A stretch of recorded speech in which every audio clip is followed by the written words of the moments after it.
ಶೇಷಾದ್ರಿ ಅಯ್ಯರ್ ಎಂಥ ಬುದ್ಧಿವಂತರು ಅಂತ ಹೇಳಿದ್ರೆ, ತಮ್ಮ ಮೆದುಳನ್ನ ಹರ್ಬರ್ಟ್ ಸ್ಪೆನ್ಸರ್ ಅವನಿಗೂ ಹೃದಯವನ್ನು ಬ್ರಹ್ಮನಿಗೂ ನೀಡಿದಂತಹ ದೊಡ್ಡ ವ್ಯಕ್ತಿ. ಯಾವುದೇ ಲೆಕ್ಕವನ್ನ, ಯಾವುದೇ ಕಾಗದ ಪತ್ರಗಳಿಲ್ಲದೆ ಹಾಗೆ ಹೇಳಬಲ್ಲಂತಹ ಸಾಮರ್ಥ್ಯ ದಿವಾನ್ ಪೂರ್ಣಯ್ಯನವರಿಗೆ ಇತ್ತು. ಕಂದಾಯದ ಬಾಕಿಗಳನ್ನ ಮನ್ನಾ ಮಾಡಿಸ್ತಾರೆ. ರೈತರುಗಳು ದಿವಾನ್ ಪೂರ್ಣಯ್ಯನವ್ರನ್ನ ಇಷ್ಟಪಡೋ ಹಾಗೆ ಆಗತ್ತೆ. ಜನರು ಮಹಾರಾಜರಿಗೆ ಸಲಹೆಯನ್ನು ಕೊಡಬಹುದಾಗಿತ್ತು. ಈ ರೀತಿಯಾದಂಥ ಒಂದು ಪದ್ಧತಿ ಆರಂಭ ಆಗೋದಕ್ಕೆ ರಂಗಾಚಾರ್ಲು ಅವರು ಕಾರಣರಾಗಿದ್ದರು. ದಿವಾನ್ ಪೂರ್ಣಯ್ಯನವರಿಗೆ ಒಂದು ಕೆಟ್ಟ ಆಸೆ ಮನಸ್ಸಲ್ಲಿ, ಆ ದಿವಾನ್ಗಿರಿ ನನ್ನ ವಂಶದಲ್ಲೇ ಮುಂದುವರಿಬೇಕು.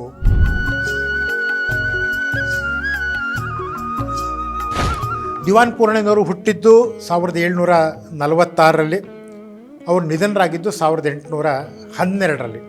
1811ರಲ್ಲಿ ಅವರು ನಿವೃತ್ತಿಯನ್ನು ಪಡಿತಾರೆ. 1812ರಲ್ಲಿ ಅವರು ನಿಧನರಾಗ್ತಾರೆ. ಅವರು ಆರಂಭದಲ್ಲಿ ಮೈಸೂರು ಸಂಸ್ಥಾನಕ್ಕೆ ಗುಮಾಸ್ತರಾಗಿ ಕೆಲಸಕ್ಕೆ ಬಂದಂಥವರು. ಆದರೆ ಇವರ ಬುದ್ಧಿವಂತಿಕೆಯನ್ನು, ಜಾಣ್ಮೆಯನ್ನು ಕಂಡಂಥ ಹೈದರಾಲಿ ಆಗ ಆಡಳಿತ ನಡೆಸ್ತಾ ಇರ್ತಾನೆ. ಅವನು ಇವರ ತೋಷಿಖಾನೆ ಅಂಥೇಳಿ ಒಂದು ವ್ಯವಸ್ಥೆ ಇರೋ ಜಾಗಕ್ಕೆ, ಅದಕ್ಕೆ ಲೆಕ್ಕಾಧಿಕಾರಿಯಾಗಿ ದಿವಾನ್ ಪೂರ್ಣಯ್ಯನವ್ರನ್ನ ನೇಮಕವನ್ನು ಮಾಡ್ತಾನೆ. ಇವರು ಹೈದರಾಲಿಗೆ ಬಹಳ ನಿಷ್ಠೆಯಿಂದ ನಡ್ಕೋತಾ ಇರ್ತಾರೆ. ಮಹಾಬುದ್ಧಿವಂತರು. ಯಾವುದೇ ಲೆಕ್ಕವನ್ನು, ಯಾವುದೇ ಕಾಗದ ಪತ್ರಗಳಿಲ್ಲದೆ ಹಾಗೆ ಹೇಳಬಲ್ಲಂತಹ ಸಾಮರ್ಥ್ಯ ದಿವಾನ್ ಪೂರ್ಣಯ್ಯನವ್ರಿಗೆ ಇತ್ತು ಹಾಗೆ ಅಂತ. ಕಡೆಗೆ ಇವರ ಈ ಬುದ್ಧಿವಂತಿಕೆಯಿಂದನೇ ಮುಂದಕ್ಕೆ ಅವರು ದಿವಾನರಾಗಿ ನೇಮಕ ಆಯಿತು. ಬ್ರಿಟಿಷರ ಅವಧಿನಲ್ಲೂ ಇವರು ಅತ್ಯುತ್ತಮವಾದಂತಹ ಕೆಲಸವನ್ನು ಮಾಡಿದರು. ಮಹಾರಾಜರ ಜೊತೆ ಕೆಲಸ ಮಾಡಬೇಕಾದ್ರೂ ಸಹ ಬ್ರಿಟಿಷ್ನವರು ಇವರ ಆಳ್ವಿಕೆಯನ್ನು ಒಪ್ಕೊಂಡಿದ್ರು, ಮೆಚ್ಚಿಕೊಂಡಿದ್ರು. ತುಂಬ ಒಳ್ಳೆಯ ಕೆಲಸವನ್ನು ಮಾಡ್ತಾರೆ ದಿವಾನ್ ಪೂರ್ಣಯ್ಯನವರು ಹಾಗೆ ಅಂತೇಳಿ ಅವ್ರ ಬಗ್ಗೆ ಅವ್ರಿಗೊಂದು ಹೊಗಳಿಕೆ ಇದ್ದೇ ಇತ್ತು. ಅಲ್ಲಿ ತನಕ ಸುಮಾರು ವರ್ಷಗಳು ಹೈದರಾಲಿ ಮತ್ತು ಟಿಪ್ಪು ಸುಲ್ತಾನ್ನಿಂದಾಗಿ ಮೈಸೂರು ರಾಜ್ಯದ ಆಡಳಿತ ಕುಸಿದಿತ್ತು. ಮುಮ್ಮಡಿಯವರ ಅಧಿಕಾರಕ್ಕೆ ಬಂದ ನಂತರ ಅದೆಲ್ಲವನ್ನೂ ಸರಿದಾರಿಗೆ ತರುವಂತಹ ಒಂದು ದೊಡ್ಡ ಹೊಣೆಗಾರಿಕೆ ದಿವಾನ್ ಪೂರ್ಣಯ್ಯನವ್ರ ಮೇಲೆ ಬಿದ್ದಿತ್ತು. ಆಡಳಿತವನ್ನು ಸರಿ ಮಾಡಬೇಕು, ಆರ್ಥಿಕ ಸ್ಥಿತಿಯನ್ನು ಸರಿ ಮಾಡಬೇಕು ಅನ್ನುವಂತಹ ದೊಡ್ಡ ಹೊಣೆಗಾರಿಕೆ ಇವ್ರ ಮೇಲೆ ಬಿದ್ದಿತ್ತು. ಯಾಕೆಂದರೆ ಅದರೊಳಗಡೆ 2-3 ಬ್ರಿಟಿಷರ ಜೊತೆಗೆ ಯುದ್ಧಗಳು ನಡೆದಂಥದ್ದು. 4ನೇ ಆಂಗ್ಲೋ ಮೈಸೂರು ಯುದ್ಧದಲ್ಲಿ ಟಿಪ್ಪು ಸುಲ್ತಾನ್ ಹತನಾಗಿದ್ದು. ಈ ರೀತಿಯ ಯುದ್ಧಗಳಿಂದಾಗಿ ಸಾಕಷ್ಟು ಹಣ ಭಂಡಾರದಿಂದ ಖರ್ಚಾಗಿದ್ದಂಥದ್ದು. ಇವೆಲ್ಲವನ್ನೂ ಸರಿದೂಗಿಸುವಂತಹ ಒಂದು ದೊಡ್ಡ ಹೊಣೆಗಾರಿಕೆ ಪೂರ್ಣಯ್ಯನವ್ರ ಮೇಲೆ ಬಿತ್ತು. ಅವರು ಆಡಳಿತವನ್ನು ಸರಿಪಡಿಸೋ ದೃಷ್ಟಿಯಿಂದ ರಾಜ್ಯವನ್ನು 3 ಭಾಗವಾಗಿ ಅವರ ವ್ಯಾಪ್ತಿಯ ರಾಜ್ಯವನ್ನು 3 ಭಾಗವಾಗಿ ವಿಂಗಡಿಸ್ಕೊಳ್ತಾರೆ. ಅದರಲ್ಲಿ ಒಂದು ಅಷ್ಟಗ್ರಾಮ ವಿಭಾಗ ಅಂಥೇಳಿ ಒಂದು ವಿಭಾಗ ಮಾಡ್ತಾರೆ. ಮತ್ತೊಂದು ಬೆಂಗಳೂರು ವಿಭಾಗ ಅಂತ ಮಾಡ್ತಾರೆ. ಮತ್ತೊಂದು ನಗರ ವಿಭಾಗ. ಇದು ಮುಖ್ಯವಾಗಿ ಮಾಡಿದಂತಹ ಒಂದು ಸುಧಾರಣೆ ಹಾಗೆ ಅಂಥೇಳಿ ಕರಿಬೋದು. ಈ ಒಂದೊಂದು ವಿಭಾಗಕ್ಕೂ ಒಬ್ಬೊಬ್ಬರು ವಿಭಾಗಾಧಿಕಾರಿಗಳನ್ನು ನೇಮಕವನ್ನು ಮಾಡ್ತಾರೆ. ಅದು ಅವ್ರ ಕೈ ಕೆಳಗಡೆ ಒಬ್ಬರು ಅಮಲ್ದಾರರು, ಶಿರಸ್ತೆದಾರರು, ಕೋಶಾಧಿಕಾರಿಗಳು ಇತ್ಯಾದಿಗಳನ್ನು ನೇಮಕ ಮಾಡ್ತಾರೆ. ಹೀಗೆ ಆಡಳಿತ ಮತ್ತು ಹಣಕಾಸಿನ ಸುಸ್ಥಿತಿಗೆ ತರೋದಕ್ಕೆ ದಿವಾನ್ ಪೂರ್ಣಯ್ಯನವರು ಸಾಕಷ್ಟು ಕ್ರಮವನ್ನು ತಗೊಂಡ್ರು. ಹಾಗೆಯೇ ಅನೇಕ ಕಾಲದಿಂದ ಬಾಕಿ ಇದ್ದಂತಹ ಕಂದಾಯದ ಬಾಕಿಗಳನ್ನು ಮನ್ನಾ ಮಾಡಿಸ್ತಾರೆ. ಆ ಮನ್ನಾ ಮಾಡಿದ್ರಿಂದಾಗಿ ರೈತರುಗಳು ದಿವಾನ್ ಪೂರ್ಣಯ್ಯನವ್ರನ್ನ ಇಷ್ಟಪಡೋ ಹಾಗೆ ಆಗತ್ತೆ. ರೈತರೆಲ್ಲರೂ ದಿವಾನ್ ಪೂರ್ಣಯ್ಯನವರ ಪರವಾಗಿ ಅವರು ನಿಂತ್ಕೊಳ್ತಾರೆ. ಸೊ ಹೀಗಾಗಿ ಭ್ರಷ್ಟಾಚಾರ ಇಲ್ಲದಂತಹ ಆಡಳಿತವನ್ನು ಕೊಡಬೇಕು ಅನ್ನುವಂಥದ್ದು ದಿವಾನ್ ಪೂರ್ಣಯ್ಯನವರ ಮುಖ್ಯವಾದಂತಹ ಉದ್ದೇಶ ಆಗಿರುತ್ತೆ. ಅದೇ ರೀತಿಯಲ್ಲಿ ಆಡಳಿತವನ್ನು ಅವರು ನಡೆಸಿದ್ದನ್ನು ನೋಡ್ತೀವಿ. ಆನಂತರ ಮುಮ್ಮಡಿ ಕೃಷ್ಣರಾಜ ಒಡೆಯರವರು ಪ್ರಾಪ್ತ ವಯಸ್ಕರಾದ ನಂತರ ಅವರಿಗೆ ಎಲ್ಲವೂ ಅರ್ಥ ಆಗೋಕ್ಕೆ ಶುರುವಾಗುತ್ತೆ. ಮತ್ತೊಮ್ಮೆ ಪಟ್ಟಾಭಿಷೇಕ ಆಗುತ್ತೆ. ಆಮೇಲಿಂದ ಅವರು ತಾವು ಸ್ವತಂತ್ರವಾಗಿ ರಾಜ್ಯಭಾರವನ್ನು ಮಾಡಬೇಕು ಅಂತ ಆಗುತ್ತೆ. ಆದರೆ ದಿವಾನ್ ಪೂರ್ಣಯ್ಯನವರ ದೃಷ್ಟಿನಲ್ಲಿ ಮುಮ್ಮಡಿ ಇನ್ನೂ ಚಿಕ್ಕ ಹುಡುಗ, ಅವ್ನಿಗೇನು ಗೊತ್ತಾಗಲ್ಲ ಹಾಗೆ ಅಂತ. ಅದನ್ನು ಒಂದು ಕಡೆ ಬ್ರಿಟಿಷ್ ಅಧಿಕಾರಿಗಳ ಎದುರುಗಡೆ ಮುಮ್ಮಡಿಯವರು ಹೇಳ್ಕೊತಾರೆ, ನನಗೆ ಯಾವುದಕ್ಕೂ ಅವಕಾಶ ಕೊಡಲ್ಲ, ಆಡಳಿತ ಮಾಡೋದಕ್ಕೆ ಬಿಡಲ್ಲ. ಆಗ ಬ್ರಿಟಿಷ್ನವರು ಪೂರ್ಣಯ್ಯನವ್ರನ್ನ ಕರೆದು, ಇಲ್ಲ, ಮಹಾರಾಜರಿಗೆ ಕೊಡಬೇಕಾದಂಥ ಗೌರವವನ್ನು ನೀವು ಕೊಡಲೇಬೇಕು ಅನ್ನೋ ಮಾತನ್ನು ಅವ್ರಿಗೆ ಹೇಳಿರ್ತಾರೆ. ಕೊನೆಗೆ ಮಹಾರಾಜರು ಅವ್ರಿಗೂ ಒಂದಷ್ಟು ತಿಕ್ಕಾಟ ಜಾಸ್ತಿ ಆಗುತ್ತೆ. ಮತ್ತು ದಿವಾನ್ ಪೂರ್ಣಯ್ಯನವ್ರಿಗೆ ಒಂದು ಕೆಟ್ಟ ಆಸೆ ಮನಸ್ಸಲ್ಲಿ ಇದ್ದಂಥದ್ದು ಅಂತ ಹೇಳಿದ್ರೆ, ಆ ದಿವಾನ್ಗಿರಿ ನನ್ನ ವಂಶದಲ್ಲೇ ಮುಂದುವರಿಬೇಕು ಅನ್ನೋವಂಥದ್ದು. ಆದರೆ ಅದು ಆಗಲ್ಲ. ಕಡೆಗೆ 1811ರಲ್ಲಿ ಅವರು ನಿವೃತ್ತಿಯನ್ನು ಪಡಿಬೇಕಾಗತ್ತೆ. 1812ರಲ್ಲಿ ಅವರು ನಿಧನರಾಗ್ತಾರೆ. ಅವರಿಗೆ ಇಡೀ ಯಳಂದೂರು ತಾಲೂಕು, ಇವತ್ತಿನ ಯಳಂದೂರು ತಾಲೂಕೇನಿದೆ, ಆ ಇಡೀ ಯಳಂದೂರು ತಾಲೂಕಿನ ಶಾಶ್ವತ ಜಹಗೀರ್ ಅಂಥೇಳಿ ಅವ್ರಿಗೆ ಕೊಡಲಾಗಿತ್ತು. ಅದು ಅವ್ರಿಗೆ ಕೊಟ್ಟಂತಹ ಒಂದು ಗೌರವ ಹಾಗೆ ಅಂತೇಳಿ ನಾವು ನೋಡ್ತೀವಿ. ಅದಾದ ನಂತರ ಒಂದಷ್ಟು ದಿವಾನರ ಆಡಳಿಕೆ ಮೈಸೂರಿನಲ್ಲಿ ಇತ್ತು. ಆದರೆ ಅಂಥ ದೊಡ್ಡ ದಿವಾನರುಗಳು ಆನಂತರ ಬರಲಿಲ್ಲ. ಅದರಲ್ಲಿ ಬಕ್ಷಿ ರಾಮರಾವ್ ಅಂತ ಇದ್ದರು, ಬಾಬುರಾವ್ ಅಂತ ಇದ್ದು, ಸಿದ್ದರಾಜ ಅರಸು, ಲಿಂಗರಾಜ ಅರಸು, ವೆಂಕಟೇ ಅರಸು, ಇವರುಗಳೆಲ್ಲ 1811ರಿಂದ 1827 ತನಕ ಮುಮ್ಮಡಿಯವರ ಕಾಲದಲ್ಲೇ ದಿವಾನರಾಗಿ ಕೆಲಸವನ್ನು ಮಾಡ್ತಾರೆ. ಆದರೆ 1831ರಲ್ಲಿ ಬ್ರಿಟಿಷರು ರಾಜ್ಯವನ್ನು ಕಿತ್ಕೊಂಡ ನಂತರ ದಿವಾನರ ಆಡಳಿತ ಅಲ್ಲಿಗೆ ಅಂತ್ಯ ಆಗುತ್ತೆ. ಅದಾದ ನಂತರ 1881ರಲ್ಲಿ ಅಧಿಕಾರಕ್ಕೆ ಬಂದಂಥವರು 10ನೆಯ ಚಾಮರಾಜ ಒಡೆಯರವರು. ಅವರು ಸಹ ಬಾಲಕರಾಗಿದ್ದರು. ಅವರು ಅಧಿಕಾರ ವಹಿಸಿಕೊಂಡ ಕೂಡಲೇ ಅವರು ಸಿ ರಂಗಾಚಾರ್ಲು ಅನ್ನೋರನ್ನು ದಿವಾನರಾಗಿ ನೇಮಕವನ್ನು ಮಾಡ್ತಾರೆ. ರಂಗಾಚಾರ್ಲು ಅತ್ಯಂತ ಪ್ರತಿಭಾವಂತ ಮನುಷ್ಯ ಮತ್ತು ಮಹಾಬುದ್ಧಿವಂತ ಹಾಗೆ ಅಂಥೇಳಿ ಹೆಸರನ್ನು ತಗೊಂಡಿರ್ತಾರೆ. ಇವರ ಕಾಲದಲ್ಲೇ ಪ್ರಥಮವಾಗಿ ಮೈಸೂರಿನ ಸಂಸ್ಥಾನದಲ್ಲಿ ಪ್ರಜಾಪ್ರತಿನಿಧಿ ಸಭೆ ಅನ್ನುವಂಥದ್ದು ಆರಂಭ ಆಯಿತು. ಅಂದರೆ ಜನರು ಮಹಾರಾಜರ ಆಡಳಿತದಲ್ಲಿ ತಾವೂ ಭಾಗಿಯಾಗಬಹುದು ಅನ್ನುವಂಥ ಒಂದು ವ್ಯವಸ್ಥೆಯನ್ನು ಆ ಕಾಲದಲ್ಲಿ ಮಾಡಿದಂಥದ್ದು. ಅದು ದೊಡ್ಡ ಕ್ರಾಂತಿ ಅಂತಲೇ ಹೇಳ್ಬೋದು. ಇಡೀ ದೇಶದಲ್ಲಿ ಆ ರೀತಿಯಾದಂಥ ಒಂದು ವ್ಯವಸ್ಥೆ ಇರಲಿಲ್ಲ. ಜನರು ಮಹಾರಾಜರಿಗೆ ಸಲಹೆಯನ್ನು ಕೊಡ್ಬೋದಾಗಿತ್ತು, ಖರ್ಚು ವೆಚ್ಚಗಳಿಗೆ ಒಪ್ಪಿಗೆಯನ್ನು ಕೊಡಬೇಕಾಗಿತ್ತು. ಈ ರೀತಿಯಾದಂಥ ಒಂದು ಪದ್ಧತಿ ಆರಂಭ ಆಗೋದಕ್ಕೆ ರಂಗಾಚಾರ್ಲು ಅವರು ಕಾರಣರಾಗಿದ್ದರು. ಚಾಮರಾಜ ಒಡೆಯರಿಗೆ ಇಷ್ಟ ಇತ್ತದು. ಆದರೆ ಹೇಗೆ ಮಾಡಬೇಕು ಅನ್ನುವಂಥದ್ದನ್ನು ರಂಗಾಚಾರ್ಲು ಅವರು ಮಾಡಿದಂಥದ್ದು. ಅಲ್ಲಿ ಅವರು ಸಾಮಾನ್ಯವಾದಂಥ ಅಧಿಕಾರಿಯಾಗಿ ರಾಜ್ಯ ಸರ್ಕಾರದ ಕೆಲಸಕ್ಕೆ ಸೇರಿದಂಥವರು. ಅಲ್ಲಿಂದ ಮುಂಚೆ ಉಪಲೆಕ್ಕಾಧಿಕಾರಿಯಾದರು, ತಹಶೀಲ್ದಾರಾಗಿ ಕೆಲಸ ಮಾಡಿದ್ರು, ಜಿಲ್ಲಾಧಿಕಾರಿಯಾಗಿದ್ದರು, ಅರಮನೆಯ ಮೇಲ್ವಿಚಾರಕರಾಗಿ ಕೆಲಸವನ್ನು ಮಾಡಿದರು, ಭೂ ಕಂದಾಯದ ಅಧಿಕಾರಿಯಾಗಿ ಕೆಲಸವನ್ನು ಮಾಡಿದರು. ಈ ಎಲ್ಲ ಅನುಭವಗಳ ಆಧಾರದ ಮೇಲೆ ಅವರನ್ನ ಮೈಸೂರಿನ ದಿವಾನರಾಗಿ ನೇಮಕ ಮಾಡಲಾಗಿತ್ತು. ಆದರೆ ಅವರು ದಿವಾನರಾಗಿ ಕೆಲಸ ಮಾಡೋಕ್ಕೆ ಅವ್ರಿಗೆ ಅವಕಾಶ ಸಿಕ್ಕಿದ್ದು ಕೇವಲ 1 ವರ್ಷ 10 ತಿಂಗಳು ಮಾತ್ರ. ಆ ಅವಧಿನಲ್ಲೇ ಸಂಸ್ಥಾನದ ಒಂದು ಅಭ್ಯುದಯ ಆಗೋದಕ್ಕೆ ಏನೇನು ಬೇಕೋ ಅದೆಲ್ಲ ಕೆಲಸವನ್ನು ರಂಗಾಚಾರ್ಲು ಅವರು ಮಾಡಿದ್ರು. ಅದರಲ್ಲಿ ಸಾರಿಗೆ ಸಂಚಾರ ಆಗ್ತಾನೆ ಪ್ರಾರಂಭ ಆದಂತಹ ಸಾರಿಗೆ ಸಂಚಾರವಿರ್ಬೋದು, ಕೆರೆಕಟ್ಟೆಗಳ ನಿರ್ಮಾಣ ಇರ್ಬೋದು, ಪಶು ಸಾಗಾಣಿಕೆ ಇರ್ಬೋದು, ಅನೇಕ ಉದ್ಯಮಗಳನ್ನು ಸ್ಥಾಪನೆ ಮಾಡಿದಂತಹದ್ದು, ಉಳಿತಾಯದ ವ್ಯವಸ್ಥೆಯನ್ನು ಮಾಡಿದಂಥದ್ದು. ಈ ರೀತಿಯಾಗಿ ಅನೇಕ ರಚನಾತ್ಮಕ ಕೆಲಸಗಳನ್ನು ಮಾಡಿದಂಥವರು ರಂಗಾಚಾರ್ಲು ಅವರು. ಇವ್ರ ಕಾಲದಲ್ಲೇ ಬೆಂಗಳೂರು ಮತ್ತು ತಿಪಟೂರು ಈ ನಡುವೆಯ ರೈಲ್ವೆ ಮಾರ್ಗ ಅದು ನಿರ್ಮಾಣ ಮಾಡೋದಕ್ಕೆ ಇವರು ಕಾರಣೀಭೂತರಾಗಿದ್ದರು ಹಾಗೆ ಅಂಥೇಳಿ ನೆನೆಸ್ಕೋತೀವಿ ನಾವು. 1881ರಲ್ಲಿ ಪ್ರಜಾಪ್ರತಿನಿಧಿ ಸಭೆ ಆರಂಭ ಆಯಿತು. ಆರಂಭದಲ್ಲಿ ಅದಕ್ಕೆ 144 ಪ್ರತಿನಿಧಿಗಳನ್ನು ನೇಮಕ ಮಾಡಲಾಗಿತ್ತು. ಬೆಂಗಳೂರಿನ ಲಿಟರರಿ ಕ್ಲಬ್ ಅಂತ ಏನಿದೆ ಅದನ್ನು ಆರಂಭ ಮಾಡಿದಂಥವರು ರಂಗಾಚಾರ್ಲು ಅವರು. ಅವರು 1883ರಲ್ಲಿ ನಿಧನರಾಗ್ತಾರೆ. ಈ ರಂಗಾಚಾರ್ಲು ಅವ್ರ ಬಗ್ಗೆ ಮಹಾರಾಜರಿಗೆ ಎಷ್ಟು ಗೌರವ ಇತ್ತು ಅಂತ ಹೇಳಿದ್ರೆ, ಅವರ ಸ್ಮರಣಾರ್ಥವಾಗಿ 1885ರಲ್ಲಿ ಮೈಸೂರಿನಲ್ಲಿ ಒಂದು ಪುರಭವನವನ್ನು ನಿರ್ಮಾಣ ಮಾಡಲಾಯಿತು. ಇವತ್ತಿಗೂ ಅದಕ್ಕೆ ರಂಗಾಚಾರ್ಲು ಪುರಭವನ ಅಂತಲೇ ಅದನ್ನು ಕರೀತಾರೆ.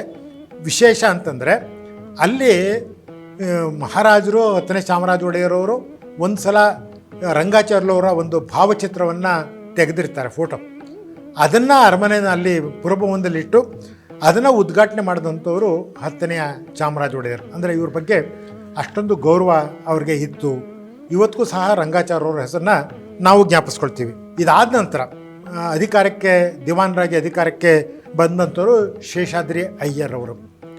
1883ರಿಂದ 1901 ತನಕ ಸುಮಾರು 18 ವರ್ಷಗಳ ಕಾಲ ಅವರು ದಿವಾನರಾಗಿ ಕೆಲಸವನ್ನು ಮಾಡ್ತಾರೆ. ಅವರು ಸಹ ಅತ್ಯಂತ ಸಮರ್ಥರಾದಂತಹ ಅಧಿಕಾರಿ. ಅವರು ಮೈಸೂರು ಜಿಲ್ಲಾಧಿಕಾರಿಯಾಗಿಯೂ ಸಹ ಕೆಲಸವನ್ನು ಮಾಡಿ ಅನುಭವವನ್ನು ಪಡೆದಂಥವ್ರು.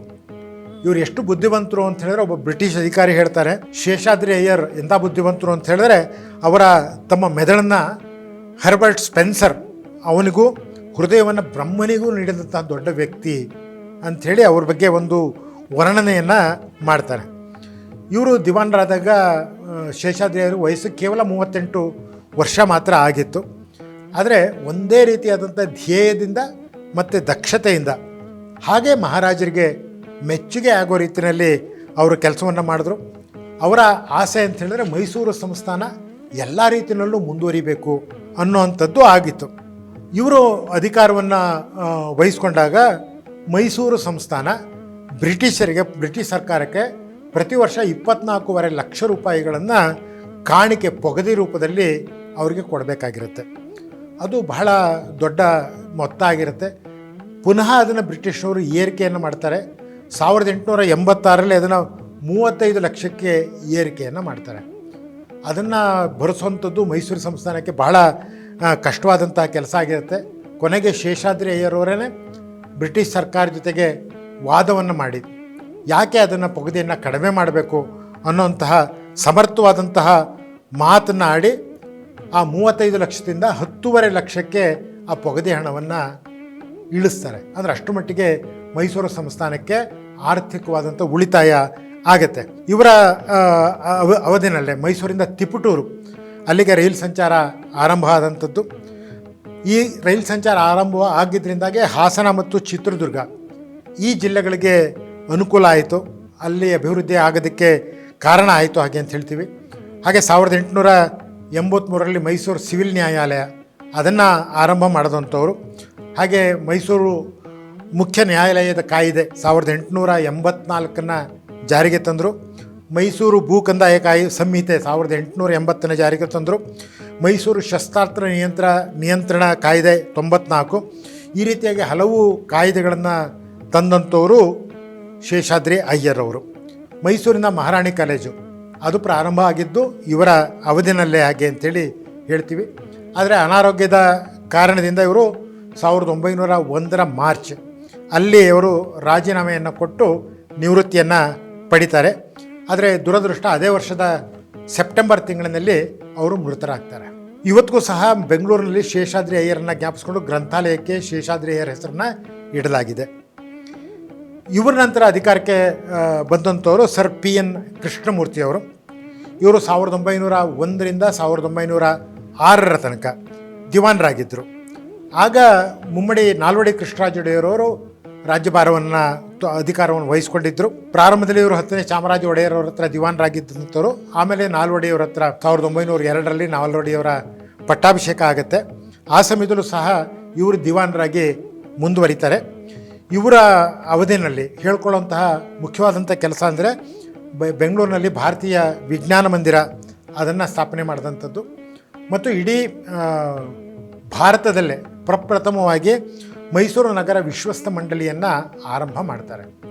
ಅಂದರೆ ಮೈಸೂರು ನಗರ ಅತ್ಯಂತ ಯೋಜನಾಬದ್ಧವಾಗಿ ಬೆಳಿಬೇಕು, ತುಂಬ ಪ್ಲ್ಯಾಂಡ್ ಸಿಟಿ ಅಂತ ಆಗಬೇಕು ಅನ್ನೋ ಕಾರಣಕ್ಕೋಸ್ಕರ ನಗರ ವಿಶ್ವಸ್ತ ಮಂಡಳಿಯನ್ನು ಆ ಕಾಲದಲ್ಲೇ ಪ್ರಾರಂಭ ಮಾಡ್ತಾರೆ. 1906ರಲ್ಲಿ ಕೃಷಿ ಮತ್ತು ಕೈಗಾರಿಕಾ ವಸ್ತು ಪ್ರದರ್ಶನವನ್ನು ಪ್ರಾರಂಭ ಮಾಡ್ತಾರೆ. ಅಂದರೆ ಜನರಿಗೆ ಅನುಕೂಲ ಆಗಬೇಕು, ಕೃಷಿಯಲ್ಲಿ ಸುಧಾರಣೆ ಆಗಬೇಕು, ಹೊಸದಾಗಿ ಬಂದಿರುವಂತಹ ಏನು ತಾಂತ್ರಿಕ ಪ್ರಯೋಗಗಳಿದೆ ಅದು ರೈತರಿಗೆ ಗೊತ್ತಾಗಬೇಕು ಅನ್ನುವಂಥದ್ದು ಅವರು ಶುರು ಮಾಡಿದಂಥದ್ದು 1906ರಲ್ಲಿ. ಅದು ಈಗಲೂ ಸಹ ಪ್ರತಿ ವರ್ಷ ದಸರಾ ಎಕ್ಸಿಬಿಷನ್ ಅಂತ ವಸ್ತು ಪ್ರದರ್ಶನ ಅಂಥೇಳಿ ಈಗಲೂ ಅದು ನಡ್ಕೊಂಬರ್ತಾ ಇದೆ. PN ಕೃಷ್ಣಮೂರ್ತಿಯವರು 1906ರಲ್ಲಿ ನಿವೃತ್ತಿಯನ್ನು ಹೊಂದುತ್ತಾರೆ. ಇದಾದ ನಂತರ ದಿವಾನರಾಗಿ ಅಧಿಕಾರಕ್ಕೆ ಬಂದಂಥವರು VP ಮಾಧವರಾವ್ ಅವರು. ಇವರು 3 ವರ್ಷ ದಿವಾನರಾಗಿ ಕೆಲಸವನ್ನು ಮಾಡ್ತಾರೆ. ಇವರ ಕಾಲದಲ್ಲಿ ಮುಖ್ಯವಾಗಿ ನ್ಯಾಯಾಲಯಗಳಿಗೆ ಹೆಚ್ಚಿನ ಒತ್ತನ್ನು ನೀಡಲಾಗುತ್ತೆ. 1907ರಲ್ಲಿ ನ್ಯಾಯ ವಿಧಾಯಕ ಸಭೆ ಅಂದರೆ ಜಡ್ಜ್ಮೆಂಟ್ ಕೊಡುವಂಥ ಒಂದು ರೀತಿ ಅದನ್ನು ಪ್ರಾರಂಭ ಮಾಡಿಸ್ತಾರೆ. ಅದರ ಮೂಲಕ ಅನೇಕ ಕಾನೂನುಗಳ ರಚನೆಗೆ ಅವರು ಕಾರಣ ಆಗ್ತಾರೆ. ಅನೇಕ ಕಾಯ್ದೆಗಳು ಕಾನೂನುಗಳು ಅದು ಜಾರಿಗೆ ಬರೋದಕ್ಕೆ ಅವರು ಕಾರಣರಾಗ್ತಾರೆ. ಮೈಸೂರಿನಲ್ಲಿರುವಂಥ ಶಂಕರ ಮಠ ಅದು ಆರಂಭ ಆಗೋದಕ್ಕೆ ಮಾಧವರಾವ್ ಕಾರಣರಾದರು ಹಾಗೆ ಅಂತ ಕೇಳ್ತೀವಿ. ಹಾಗೆ ಬೆಂಗಳೂರಿನಲ್ಲಿ ಸಹಕಾರ ಬ್ಯಾಂಕ್ ಕೋಆಪರೇಟಿವ್ ಬ್ಯಾಂಕನ್ನು ಸ್ಥಾಪನೆ ಮಾಡಿದಂಥವ್ರು ಅವರು. ಅವರ ನಂತರ ದಿವಾನರಾದಂಥವರು T ಆನಂದರಾಯರು 1909ರಿಂದ 1912 ತನಕ 3 ವರ್ಷ ಅವರು ದಿವಾನರಾಗಿ ಕೆಲಸವನ್ನು ಮಾಡಿದ್ದಾರೆ. ಇವರ ಅವಧಿಯಲ್ಲಿ ಹೇಳ್ಕೊಳ್ಳುವಂತಹ ಕೆಲಸ ಅಂತಂದರೆ ಮೈಸೂರಿಂದ ಹಾಸನಕ್ಕೆ ರೈಲ್ವೆ ಹಳಿಯನ್ನು ಹಾಕಲಾಗ್ತಾಯಿದೆ. ಅಲ್ಲೆಲ್ಲ ಮೊದಲೆಲ್ಲ ರೈಲ್ವೆ ಪೂರ್ತಿ ಸೆಂಟ್ರಲ್ ಗೌರ್ಮೆಂಟ್ಗೆ ಅಂದರೆ ಬ್ರಿಟಿಷ್ ಅಧಿಕಾರಕ್ಕೆ ಸೇರಿತ್ತು. ಆದರೆ ಮೈಸೂರಿನಲ್ಲೂ ಸಹ ರೈಲ್ವೆ ಯೋಜನೆಗಳನ್ನು ಜಾರಿಗೆ ತಂದಂಥದ್ದು ಮೈಸೂರು ಮಹಾರಾಜರುಗಳು. ಹಾಗೆ ಕನ್ನಂಬಾಡಿ ಹತ್ತಿರ ಏನು ನಾವು KRS ಡ್ಯಾಮ್ ಅಂತ ಕರಿತೀವಿ. ಆ ಡ್ಯಾಮನ್ನು ನಿರ್ಮಾಣದ ಕಾರ್ಯ ಪ್ರಾರಂಭ ಮಾಡಿಸಿದಂಥವರು ಟಿ ಆನಂದರಾಯರು. ಆಗ ಸರ್ ಎಂ ವಿಶ್ವೇಶ್ವರಯ್ಯನವ್ರನ್ನ ಮೈಸೂರಿಗೆ ಕರ್ಕೊಂಬರ್ತಾರೆ. ಅವ್ರನ್ನ ಇಲ್ಲಿ ಮುಖ್ಯ ಇಂಜಿನಿಯರ್ ಆಗಿ ಅವ್ರನ್ನ ನೇಮಕವನ್ನು ಮಾಡಲಾಗುತ್ತೆ. ಅವರ ನೇತೃತ್ವದಲ್ಲಿ ಕನ್ನಂಬಾಡಿಯ ಅಣೆಕಟ್ಟೆಯನ್ನು ಪ್ರಾರಂಭ ಮಾಡಲಾಗುತ್ತೆ. ಅದನ್ನು ಮುಂದೆ ಕೃಷ್ಣರಾಜ ಸಾಗರ ಅನ್ನೋಂಥ ಹೆಸರಿನಿಂದ ಅದನ್ನು ಕರಿತಾಯಿತ್ತು. ಇವತ್ತು KRS ಅಂಥೇಳಿ ಅದನ್ನು ಸುಲಭವಾದಂಥ ಪದಗಳಲ್ಲಿ ನಾವು ಅದನ್ನು ಹೇಳ್ತೀವಿ. ಹಾಗೆ ವೃತ್ತಪತ್ರಿಕೆಗಳ ಆರಂಭ ಆದಂಥ ಸಮಯದಲ್ಲಿ ಅದಕ್ಕೆ ಒಂದು ಕಾಯ್ದೆಯನ್ನು ಜಾರಿಗೆ ತಂದಂಥವರು ಟಿ ಆನಂದರಾಯರು. ಅಷ್ಟೊತ್ತಿಗೆ 1897ರ ಫೆಬ್ರವರಿ ತಿಂಗಳಲ್ಲಿ ಆಗಿದ್ದಂತಹ ಮರದ ಅರಮನೆ ಅದು ಬೆಂಕಿಗೆ ಆಹುತಿಯಾಗಿರುತ್ತೆ. ಆನಂತರ ಅದೇ ಜಾಗದಲ್ಲಿ ಹೊಸ ಅರಮನೆ ನಿರ್ಮಾಣ ಪ್ರಾರಂಭ ಆಗುತ್ತೆ. ಅದು 1912ರಲ್ಲಿ ಉದ್ಘಾಟನೆ ಆಗುತ್ತೆ. ಆ ಅರಮನೆಯ ನಿರ್ಮಾಣದ ಮೇಲ್ವಿಚಾರಣೆಯನ್ನು ನೋಡಿಕೊಂಡವರು ನಮ್ಮ ದಿವಾನ್ ಟಿ ಆನಂದರಾಯರು. ಇವರು 1912ರಲ್ಲಿ ನಿವೃತ್ತಿಯನ್ನು ಹೊಂದುತ್ತಾರೆ. ಸರ್ ಎಂ ವಿಶ್ವೇಶ್ವರಯ್ಯನವರು ಇವರಿಗೆ 1954ರಲ್ಲಿ ಭಾರತ ರತ್ನ ಪ್ರಶಸ್ತಿಯನ್ನು ಕೊಡಲಾಯಿತು. ಮಲೆನಾಡು ಅಭಿವೃದ್ಧಿ ಯೋಜನೆಯನ್ನು ಜಾರಿಗೆ ತಂದಂಥವರು ವಿಶ್ವೇಶ್ವರಯ್ಯನವರು. ಮೈಸೂರು ಸಂಸ್ಥಾನ ಮುಂದಕ್ಕೆ ಬರೋದಕ್ಕೆ ಕಾರಣರಾಗ್ತಾರೆ. ಅನೇಕ ಕೈಗಾರಿಕೆಗಳನ್ನು ಸ್ಥಾಪನೆ ಮಾಡೋದಕ್ಕೆ ವಿಶ್ವೇಶ್ವರಯ್ಯನವರು ಕಾರಣ ಆಗಿರ್ತಾರೆ.